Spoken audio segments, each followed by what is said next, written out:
Banyak permasalahan-permasalahan yang terjadi di kehidupan kita sekarang ini yang menjadikan lingkungan kita tidak seimbang, sehingga hal tersebut dapat memunculkan permasalahan-permasalahan lain yang lebih kompleks.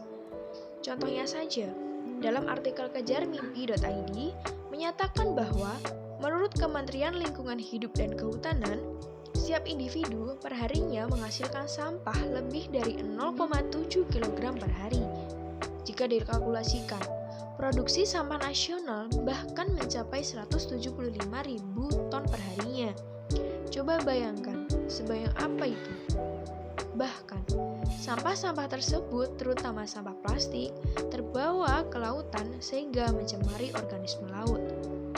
Tidak hanya organisme laut yang terancam, namun pencemaran itu di laut juga mengancam manusia bahkan makhluk lainnya. Menurut artikel pada kompas.id, beberapa studi menemukan adanya kandungan mikroplastik pada garam dan ikan di laut Indonesia. Coba bayangkan, seberapa bahayanya itu jika dikonsumsi manusia.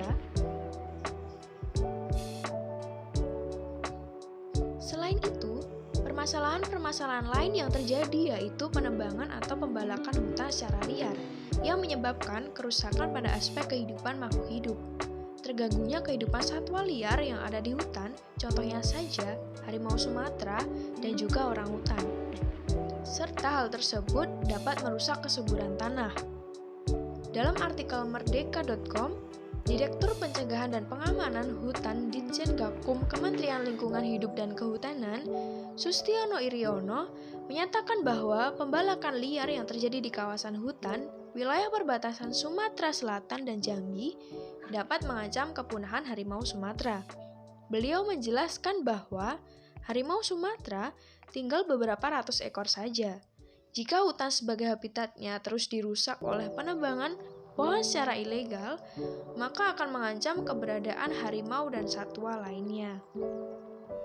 Maka dari itu, dengan melihat permasalahan-permasalahan yang terjadi semakin marak, kita selayaknya manusia yang hidup dan menempati bumi ini, seharusnya kita sadar bahwa kita harus melakukan upaya-upaya agar hal tersebut tidak terjadi, atau setidaknya bisa berkurang dan lingkungan kita menjadi lebih baik, atau bisa saja kembali seperti semula. Dalam upaya memperbaiki, memelihara, dan melestarikan lingkungan, kita bisa menerapkan prinsip 5R. Apa itu 5R?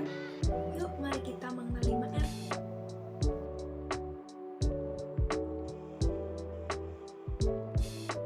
R yang pertama yaitu reduce atau mengurangi, yang artinya mengurangi sampah dan menghemat pemakaian barang agar tidak menimbulkan sampah yang berlebih.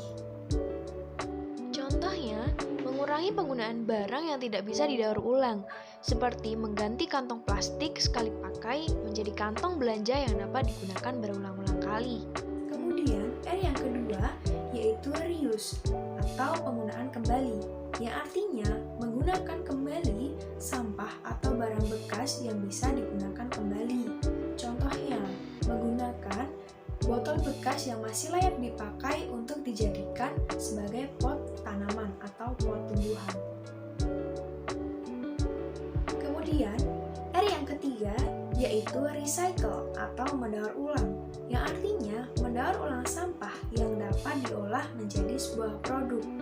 Contohnya, mengolah sampah organik menjadi pupuk kompos, sampah plastik yang dimanfaatkan kembali untuk dibuat kerajinan tangan, serta kain perca yang dimanfaatkan kembali untuk dibuat taplak, keset, dan juga lainnya.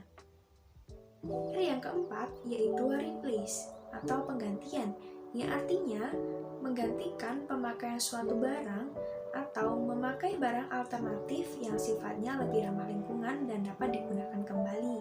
Contohnya, mengganti penggunaan kertas tisu menjadi sarung tangan.